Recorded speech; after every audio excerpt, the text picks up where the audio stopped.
Gente, então na aula de hoje a gente vai falar, relembrar, na verdade, os estados físicos da matéria e vai começar, de fato, o conteúdo da segunda aula, que é a escala termométrica, tá bom? Então vamos lá. Prontinho. Dá para ver bem? Tá pequeno? Tá tranquilo? Não, professora, tá ótimo aqui. Ótimo. Então vamos lá. Estados físicos da matéria. Eu gosto de falar que são estados de agregação, porque fica mais fácil da gente entender a ideia intuitiva que está por trás. Os três básicos que a gente conhece desde o ensino fundamental: sólido, líquido e gasoso. Deixa eu só passar a imagem, essa aqui é melhor para identificar. Mas existem mais dois estados físicos da matéria, que é o condensado e o plasma. O Enem cobrou uma questão em que ele falava do estado físico plasma, mas ele só falava no texto dele, não cobrava que você soubesse nada mais, mas é importante conhecer, tá bom? Então vamos falar um pouquinho sobre ele. O estado sólido, vamos imaginar, sabe, Lego? Lego ligado por palitinhos, assim, uma ideia, um jeito de imaginar. O estado do sólido, lembra que o nosso corpo ele é formado por partículas, vamos imaginar que essas partículas sejam redondas, tá bom? Então, no estado sólido, a gente tem o quê? Um corpo, digamos, gelado, né, mais frio, mas pode ser que não, tá bom? Porque tem metais e tudo mais. Então, as partículas elas são bem ligadinhas. O estado de coesão delas é muito forte, a ligação delas. Então, um corpo tem as suas ligações, uma próxima da outra, uma partícula está muito perto da outra, ela possui uma forma, tá bom? Que é como está aqui na nossa primeira imagem, tá bom? As forças de coesão são muito altas, a movimentação das partículas desse corpo é bem baixinha, tá bom? E ela possui uma forma, está fortemente unida, então esse é o nosso estado sólido, tá certo? O próximo estado, ele tem um pouquinho mais de energia, tá bom? As partículas, elas estão se movimentando mais, que é o estado líquido, tá bom? Que a gente chama de estado líquido da matéria. E na outra dá para ver melhor. Isso. No estado sólido aqui, as partículas todas juntinhas, bem unidas, com forma definida. No estado líquido, a gente tem um pouquinho mais de energia, então as nossas partículas, elas estão mais movimentadas. Aquelas ligações que estavam uma do ladinho da outra, bem juntinha, bem certinho, já começaram a se romper, tá certo? Então tem uma moléculazinha aqui, uma lá, já está mais agitado o negócio, tá bom? Então a gente tem uma menor união entre as partículas, uma maior movimentação, a força de coesão já é um pouquinho menor e ela tem uma forma variável. Um jeito de visualizar essa forma variável é você colocar um líquido, por exemplo, dentro de uma bexiga, tá bom? Você consegue movimentar, deixar de um jeito maleável. Agora, se você colocar um líquido dentro de uma bexiga e congelar ele, você não consegue fazer desenhos com essa bexiga, movimentar ela de um jeito, tá bom? Então, é um jeito de visualizar a forma de um estado físico, tá? Aí a gente está ali, a gente foi do sólido para o líquido, a gente aumentou a energia. Agora eu vou aumentar um pouquinho mais a nossa energia, que é do líquido para o gasoso. No gasoso, aquelas moléculas do líquido que estavam já unidas, mas ali uma separadinha da outra, com uma maior energia. No gasoso, essas ligações, elas se romperam totalmente, tá bom? Então, eu tenho uma partícula lá, uma aqui, uma lá, uma aqui, já é mais bagunçado. O estado de agitação, o nível de agitação é muito maior, tá bom? Então, a gente tem uma baixa coesão entre elas. As partículas são umas distantes da outra, uma se choca com a outra, tá bom? Já que no sólido, não. A força de coesão era muito forte. Era aquilo que dava a forma do nosso sólido. No estado gasoso, por não ter essa força de coesão, a gente não tem uma forma definida. É muito difícil a gente dar forma a um gás, tá certo? Então, ela tem todas essas características, tá bom? Então, a gente também tem essa movimentação e ela não tem uma forma. Aqui eu coloquei essa imagem, tá certo? Acho que aqui dá para visualizar melhor. Então, fica na ideia de vocês a passagem do estado físico como um aumento de energia, tá bom? Para poder visualizar melhor e extrair as características. O plasma é, cena de filme, no filme Scooby-Doo, a gente tem uma cena, não sei se é no Scooby-Doo, é em outro, tem em um filme, é muito fácil. Quando a gente tem, vamos supor, é, uma explosão e só fica a sombra da pessoa na parede. A gente não tem mais matéria, só fica a sombra assim na parede. O plasma é o nível de maior energia. O estado físico do Sol é de plasma, tá bom? Então é um nível que é literalmente pura energia, assim, tá certo? Então é muito maior do que o gasoso.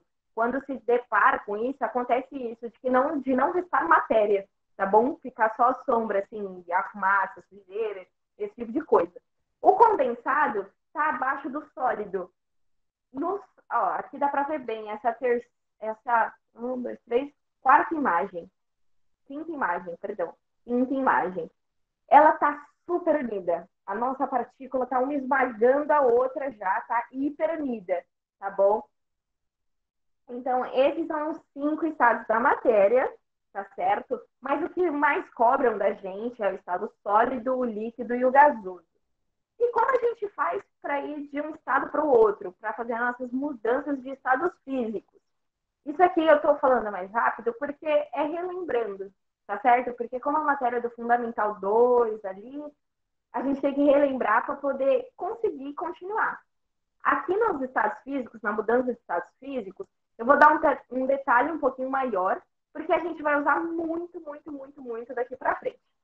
O último desenho é condensado, condensado de Bose-Einstein, o nome completo, né? Mas é condensado o nome. Nesse estado, eu acho que a FUVEST cobrou uma vez no seu texto, mas não na questão, mas no texto, era uma questão de elétrica, porque no estado condensado, a gente vai ver um pouquinho, acho que hoje eu já falo um pouquinho. Como elas são super unidas, a passagem de energia elétrica é muito maior. Muito, muito, muito maior. Esse último desenho, ele é sólido ou condensado? É condensado, tá? Professor, Oi. esse estado condensado seria quando a matéria tipo, atinge o zero absoluto lá, que fica tudo parado, tudo... Quando você está muito próximo do zero absoluto. Muito, muito próximo. A gente vai ver na aula de hoje que não dá para chegar no zero absoluto. Tá? E a gente vai entender o porquê que não dá para chegar no zero absoluto. Mas é quando ali você está bem próximo do zero absoluto. Tá? O condensado, ó, vamos olhar para o desenho, porque eu acho que fica mais fácil de entender. Esse primeiro desenho, a gente tem a ilustração de um sólido. Tá vendo que tem uma linha que liga uma partícula na outra? É a nossa força de coesão. Quando a gente está no sólido, no condensado, a gente já não tem mais essas linhas que ligam uma partícula na outra, porque o que acontece? A movimentação das partículas é tão baixa, mas tão baixa, que elas começam a esmagar umas às outras. Estão tão próximas, muito, muito, muito próximas, tá bom? No sólido, não. No sólido, eu estou um pouquinho mais distante. Eu tenho ali ainda uma ligação, eu consigo diferenciar uma partícula da outra. No condensado, não. No condensado, eu estou tão perto da minha outra partícula que não tenho mais isso, tá bom? Deu para diferenciar melhor? Exemplo de condensado. É difícil sem ser científico. Muito, muito difícil. No condensado, elas ficam grudadas mesmo, tá bom? Elas ficam realmente unidas de verdade, assim, bem grudadinhas, tá certo? Acho que mais pra frente, quando eu falar de escalas termométricas, que eu vou falar do zero absoluto, acho que vai ficar um pouquinho melhor de visualizar, tá certo? Mas não se preocupem que essas duas, plasma e condensado, eles não cobram tanto. Olha, leite condensado, acho que não é um bom exemplo, mas poderia ser. Físicos erraram, tá certo? Então vamos lá, voltar e começar a falar das mudanças de fase. Vamos começar ali do sólido. Então, como eu falei, a gente tem ali as nossas forças de coesão muito forte. Aí imagina que a gente tem uma panela e a gente colocou ela no fogo e a gente colocou gelo, cubinhos de gelo. Conforme a panela vai aquecendo, o nosso gelo vai ganhando energia, né? A nossa partícula de gelo vai ganhando energia. Então, o nosso sólido que estava forte, ele começa a se agitar. Começa a se agitar, a nossa partícula. Vamos lembrar, né, que a temperatura é o grau de agitação das partículas de um corpo. Então, conforme eu vou fornecendo, a minha temperatura vai aumentando,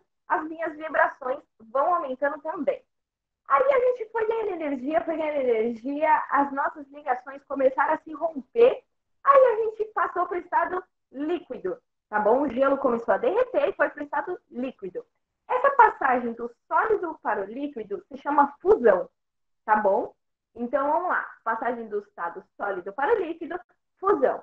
Então, quando a gente fala, a temperatura de fusão da água, a temperatura que ela, vamos dizer de um jeito fácil, que ela derrete, tá bom? Que ela vai para o estado líquido, tá certo? Então, a gente vai usar muito, muito, muito, muito temperatura de fusão. Tipo, bastante, tá bom? A temperatura de fusão da água na escala Celsius é de 0 graus Celsius, tá bom? A gente vai ver ainda na aula de hoje quais são essas temperaturas em outras escalas, tá bom? Então, a gente passou do estado sólido para o líquido, a gente passou por um processo de fusão, tá bom? Aí a gente continua fornecendo a temperatura, continua fornecendo temperatura. A nossa água começou agora, que estava líquida, começou a entrar em ebulição, criar bolinha e entrar em estado de vapor, assim, de gás, tá certo? Esse nome é muito intuitivo. Passar do líquido para o gás é vaporização ou estado gasoso, gaseificação, esse tipo de coisa, tá bom? Mas o oficial é vaporização.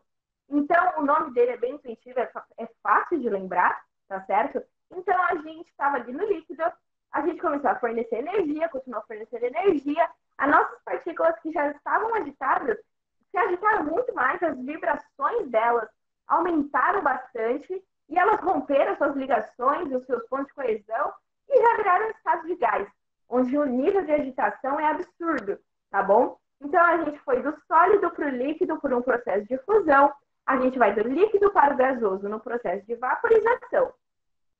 E aí, agora a gente vai fazer o seguinte, a gente ferveu a nossa água, virou gás, aí a gente deu um jeito de armazenar esse gás e vamos fazer o processo contrário. Aí a gente vai pegar esse gás e vai botar o vaporzinho da água, né? E vai colocar no freezer. A gente quer diminuir as vibrações das nossas partículas, ou seja, a gente quer diminuir a temperatura do que a gente está fazendo. Aí a gente está ali no gás, está no vaporzinho da água, deixei ela no freezer. Elas vão começar a se unir novamente. As vibrações do nosso gás, do nosso vapor, que estava altíssima, vai diminuir, vai diminuir, vai diminuir. Uma partícula vai chegar na outra e vai falar, pô, tá baixinha ali a vibração, vai ficar unida. Então, a nossa que estava ali super agitada vai começar a se desagitar, vai se unir. Vai formar gotículas. E as gotículas vão se unindo, vai formar o líquido novamente, tá bom? Então, a gente agitou, e agora a gente está desacelerando, retirando essas vibrações, tá bom? Então, a gente está reduzindo a temperatura do nosso vapor. E o processo que ela vai do gás para o líquido, que foi isso que a gente fez, a gente reduziu a temperatura do nosso vapor, se chama liquefação. Também é bem intuitivo o nome, tá bom? Do líquido para o gasoso, vaporização, e do gás para o líquido, liquefação. Ou também é chamado de condensação, tá bom? Mais na previsão do tempo, que elas usam o termo condensação, tá bom? Então, as nuvens estão condensando. Significa o quê? Vai cair chuva, tá certo? Então, a gente foi ali, o nosso gás, ele estava ali, o nosso vapor super agitado, deixamos ele no freezer, reduziu essa temperatura, virou líquido. O que a gente vai fazer? A gente vai continuar com o nosso vaporzinho, nossa panelinha no freezer, para ela continuar abaixando a temperatura do nosso líquido. O que vai acontecer? O nosso líquido que está ali, já está com a temperatura reduzida, ele está no freezer ainda, ou seja, ele vai continuar reduzindo a sua temperatura. Então, as vibrações das partículas, elas vão diminuir mais ainda. O nosso líquido que já estava ali mais unidinho, ele vai continuar diminuindo a sua vibração, então as partículas vão começar a se unir mais. Vai acontecer o quê? Vai formar cristalzinhos de gelo. E os cristalzinhos vão continuar diminuindo a sua vibração, a sua temperatura, e vai formar um gelo sólido, tá bom? Então, a gente foi do líquido ao sólido. E esse processo, também o nome é super tranquilo, é solidificação, tá bom? O processo da volta, ele é mais tranquilo, acho que de nome. O único nome que pode confundir vocês é o ponto de fusão e tudo mais, mas acho que de tanto usar, vocês acabam ficando de uma forma simples, tá certo? Então, voltando ali, estamos no nosso vapor, fomos para o líquido, liquefação ou condensação. Temos o nosso líquido, fomos para o sólido, processo de solidificação, tá bom? Alguma dúvida até aqui? Repita alguma parte. Falei um pouquinho mais rápido, porque é só uma introduçãozinha. Alguma? Não? Vou continuar aqui então. E o que acontece? A gente fez o nosso objeto, né, o nosso cubinho de gelo, passar por esses três processos. O que acontece quando eu vou do estado sólido diretamente para o estado gasoso, tá bom? Ou do estado gasoso para o estado sólido. O nome é o mesmo, tá bom? O nome é sublimação. O que acontece na sublimação? A gente tem alguns objetos na natureza, algumas matérias, alguns feitos químicos, que as matérias têm essa propriedade. Elas não passam por um estado físico, tá bom? Ou se passam, é tão rápido que é imperceptível. Um exemplo muito clássico é o gelo seco. Aquele gelinho da balada, que só sai o vapor, só sai aquele negócio branco, aquela fumaça, uma ideia de uma fumaça, assim, né? E não passa pelo estado líquido, tá bom? Então, um exemplo muito prático é o gelo seco. E tem outro exemplo que eu vou fazer com vocês aqui. Primeiro eu quero ver se vocês sabem, e depois, se não souberem, também não tem problema, eu explico. Então, alguma dúvida sobre a mudança de fase? As mudanças de fase? Vou fazer uma questãozinha com vocês agora. Se tiver alguma dúvida, só mandar, que eu explico novamente. Ficou claro para vocês a mudança de fase, as passagens, o que acontece nas passagens? Tá bom? Então, vamos lá. É uma questão de medicina da Universidade de Porto Alegre, tá bom? Então, vamos lá. Observe os seguintes fatos. Eu vou dar 3 minutinhos, agora são 9h17. Quando for 9h20, 9h21, eu corrijo ela com vocês. Então, pode fazer essa questão.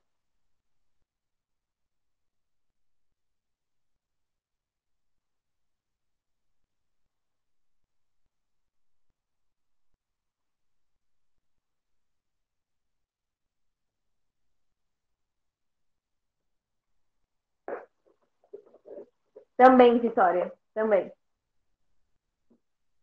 É que o clássico de chamar assim é sublimação, tá bom? É igual eu falei da liquefação, que também é chamado de condensado e tudo mais. Condensação, perdão. Prof, tem como tirar esse Match Google, parar, porque eu não consigo ler.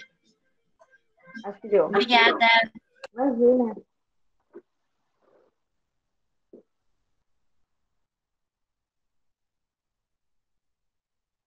Eu vou colocar no chat a resposta aí vocês colocam, pra só não ficar perdido.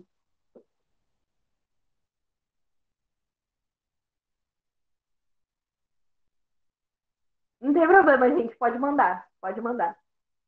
Pode colocar. Já deixa eu só digitar aqui a resposta.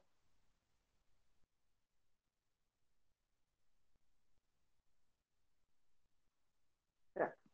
Aí, só colocar. Porque o chat fica gravado também.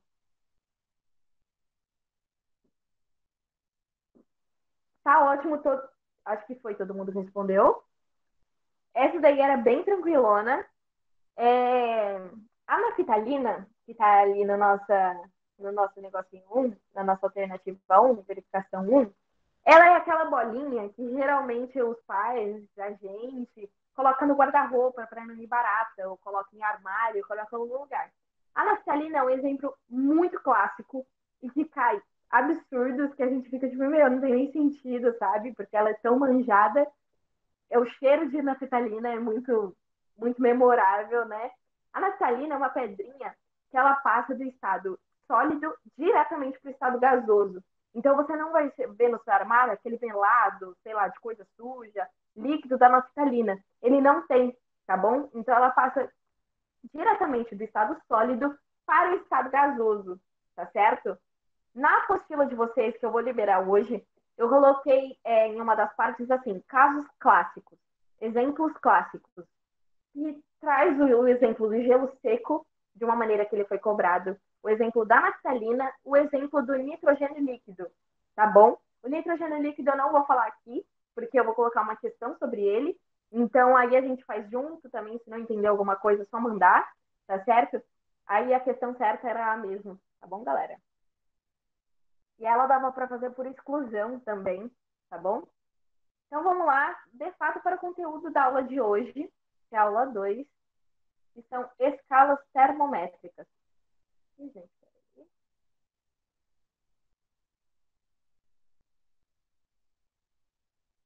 Então vamos lá.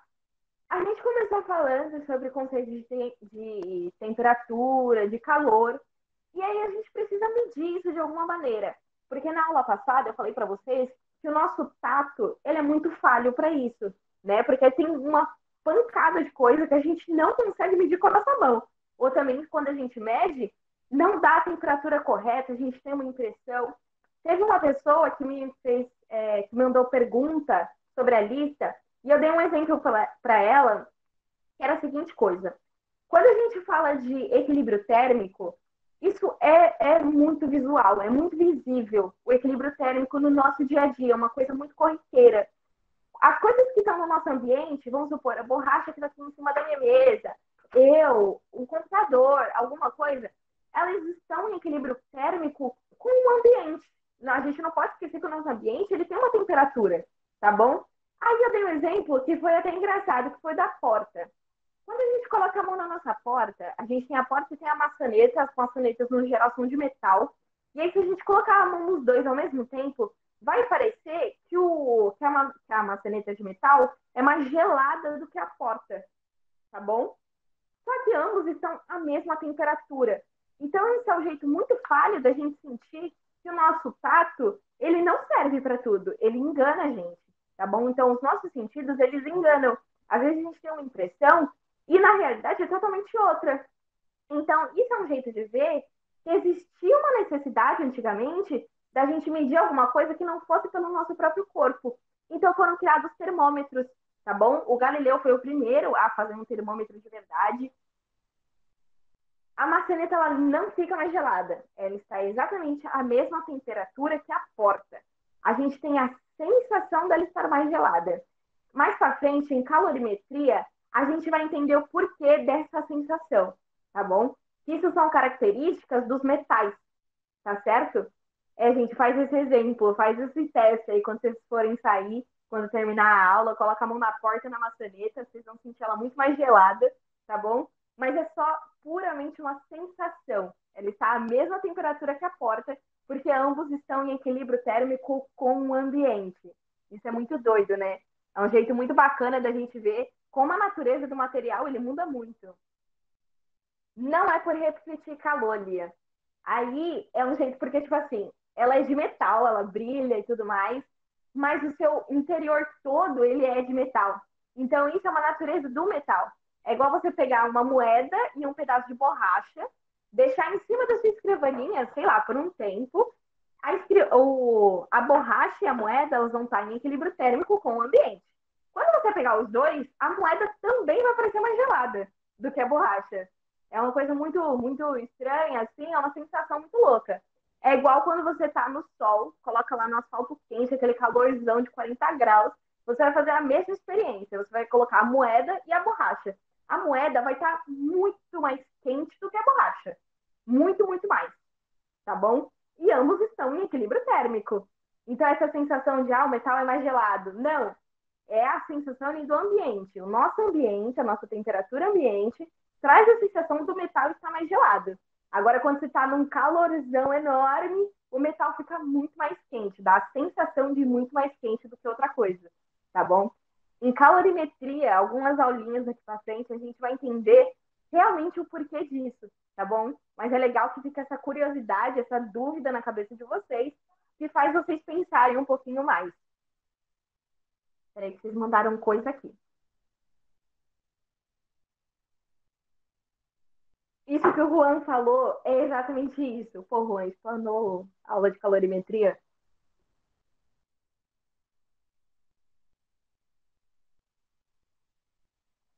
Sim, Victor. sim, tá bom? Um exemplo da volta do gás para o sólido é... Peraí. Eu coloquei na apostila um exemplo da volta, tá bom?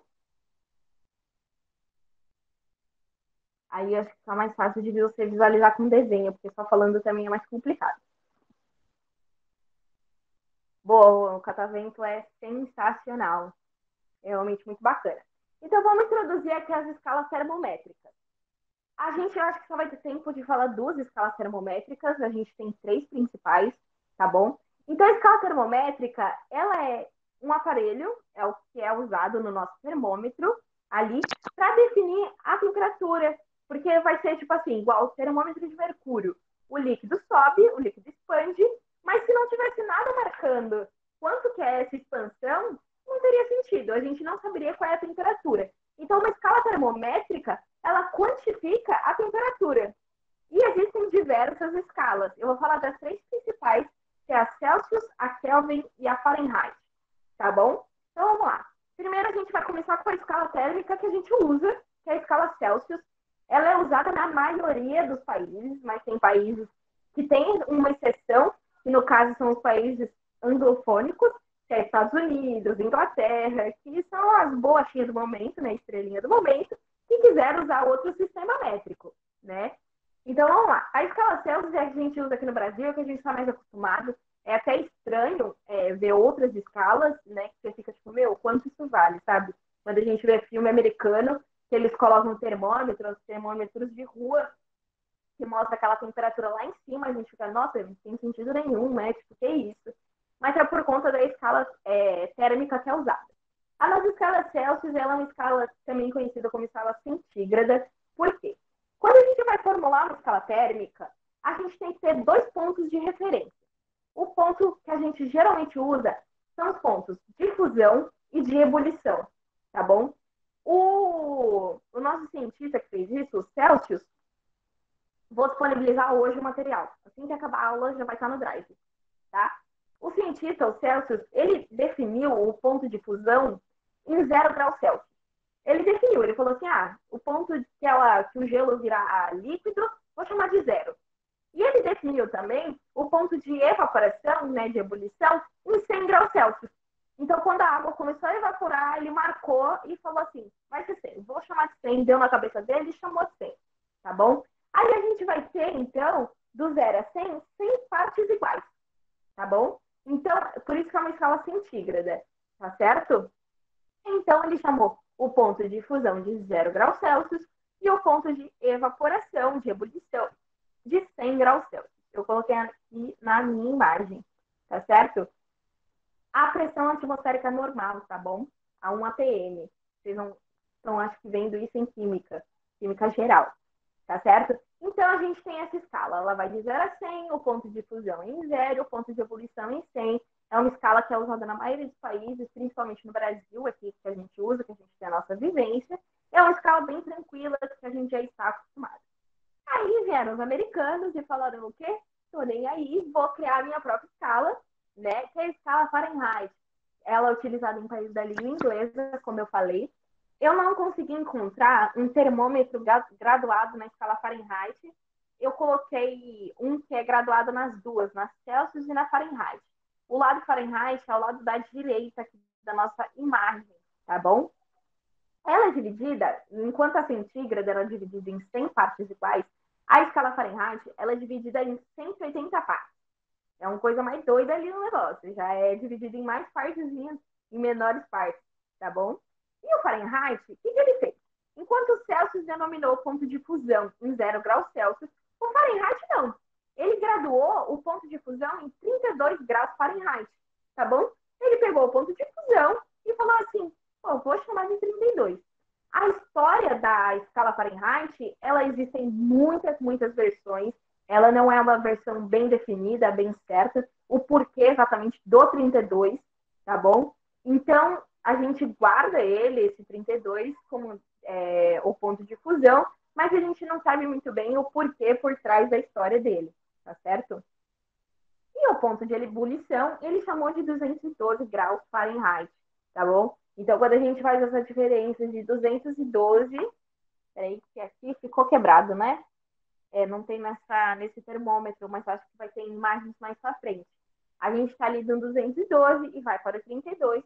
Essa diferença de 212 e 32 é exatamente 180. Então, a gente tem uma escala graduada em 180 pares, tá bom? Então, só informações básicas para a gente relembrar, utilizado em países de língua inglesa. Sim, Bárbara, eles usaram a temperatura da água. Na escala Kelvin, que é essa próxima que a gente vai falar, ele não usou a temperatura da água. Aí a gente vai entrar um pouquinho naquela história do condensado, tá bom? Então, temperatura Fahrenheit. Relembrando, países que o usam são países de temperatura inglesa, e aí a escala Celsius, países no geral, tá bom? E ele é dividido nessas outras partes. Então, temperaturas para guardar, 32 graus Fahrenheit, temperatura de fusão, 212 graus Fahrenheit, temperatura de ebulição. Uma dúvida que eu quero deixar aqui na cabecinha de vocês é o seguinte: estou no Brasil, estou vendo um filme americano ou vou viajar para os Estados Unidos e quero fazer essa convenção de escalas. O que eu vou fazer? A gente vai ver um pouquinho mais para frente, mas, cara, como que eu vejo qual é a temperatura em Fahrenheit e traduzo para Celsius, em Celsius para Fahrenheit? Como é que eu faço isso? Quero que vocês fiquem aí pensando, tá bom? Então, vamos lá. Terceira escala Kelvin, é a última escala que eu vou falar hoje, tá bom? A escala Kelvin, ela é a escala utilizada na linguagem científica. Por que ela é utilizada na linguagem científica? A escala Kelvin foi graduada da seguinte maneira. O nosso cientista, ele era chamado de Lord Kelvin, tá bom? Ele é um inteligentíssimo, assim, cientista nessa parte de termologia, de termodinâmica, e eles estavam tentando entender um pouquinho o que é o zero absoluto, o que é chegar num zero absoluto, o que é eu reduzir as vibrações do meu corpo ao mínimo possível. O zero absoluto, ele define como sendo o ponto em que as partículas do nosso corpo, as vibrações, elas param, literalmente param. A nossa partícula aqui no estado sólido, ela tem uma vibração, tá bom? Comparado com o zero absoluto, ele define como, literalmente, as vibrações do nosso corpo param. A temperatura é zero, é nenhuma. A gente não emana calor, a gente não tem essa passagem de temperatura. É chegar na menor temperatura possível, tá bom? E ele chamou essa menor temperatura possível de zero Kelvin. Não tem como ter uma temperatura menor do que 0 Kelvin, tá bom? Então, por isso que ela é chamada de escala absoluta. Ela não adquire valores negativos, porque o próprio zero, fisicamente, é o menor valor possível que eu consigo alcançar, tá bom? Então, é por isso que ela é chamada de escala absoluta. Ela não adquire valores negativos, porque não tem como descer menos a temperatura, tá bom? E para quem gosta de física, quem quer entender um pouquinho por que não é possível, a escala, o zero absoluto, zero Kelvin, não é possível de chegar. Por quê? É impossível, fisicamente falando, a gente ter um corpo em que as suas vibrações são nulas. Se isso acontecer, a gente não tem mais corpo, a gente não tem mais matéria. Lembra aquela equação famosíssima do Einstein, E igual a mc ao quadrado? Então, quando a gente tem que a energia é zero, a nossa massa deixa de existir. Então, literalmente, não existe corpo. Não existe matéria sem energia. E quando a gente fala que a vibração de um corpo é nula, a sua energia é nula. Então, a gente não tem mais esse corpo, tá bom? É possível chegar numa temperatura muito próxima do zero Kelvin. Eles chegaram fazendo experiências. Eu não sei definir exatamente qual foi a temperatura que eles conseguiram alcançar, mas foi realmente muito próxima do zero absoluto, mas é fisicamente impossível chegar no zero absoluto. Isso, para quem gosta, e quiser ver depois, ler de curiosidade, é a terceira lei da termodinâmica, tá bom? Aqui no curso a gente só vai ver duas, a primeira e a segunda lei. A terceira é mais para frente, mais para geral, tá bom? Então, o zero absoluto ele é impossível de alcançar, mas eu consigo chegar muito perto. E o Kelvin, ele chamou, então, essa temperatura zero, a menor temperatura possível, de zero, tá bom? E aí, como é que ele foi graduando? Ele vai fazer a sua escala variar exatamente igual à escala centígrada, tá bom? Igual à escala Celsius. Então, ele dividiu em partes idênticas a escala Celsius. Então, quando a gente está... Gente, essa temperatura que está aqui nessa imagem, eu acabei de notar que ela está errada. Não é 275, é 273, tá bom? Igual está escrito, tá certo? Então, quando a gente atingir a temperatura de fusão da água, vai estar em 273, 273,15 exatamente, ou 273 graus Kelvin, tá bom? É o 0 Celsius. 0 Celsius, então, equivale a 273,15 graus Kelvin, que é a temperatura de fusão da água. E como eu falei que ela varia exatamente igual ao grau Celsius, de 0 a 100 andamos 100 casinha. De 273 até a temperatura de evaporação, de ebulição da água, a gente vai andar 100 casinhas também. Então, a gente foi de 273, andamos 100 casinhas, chegamos em 373, que é a temperatura de evaporação da água na escala Kelvin.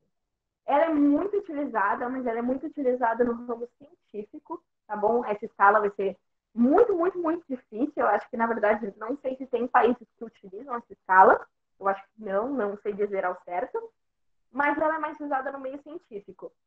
Quando vocês forem fazer a segunda fase de qualquer vestibular, Unesp, Enem não tem segunda fase, perdão, Unesp, FUVEST, Unicamp, as questões de termodinâmica devem ser utilizadas à escala Kelvin, porque ela está no SI, no Sistema Internacional, tá bom?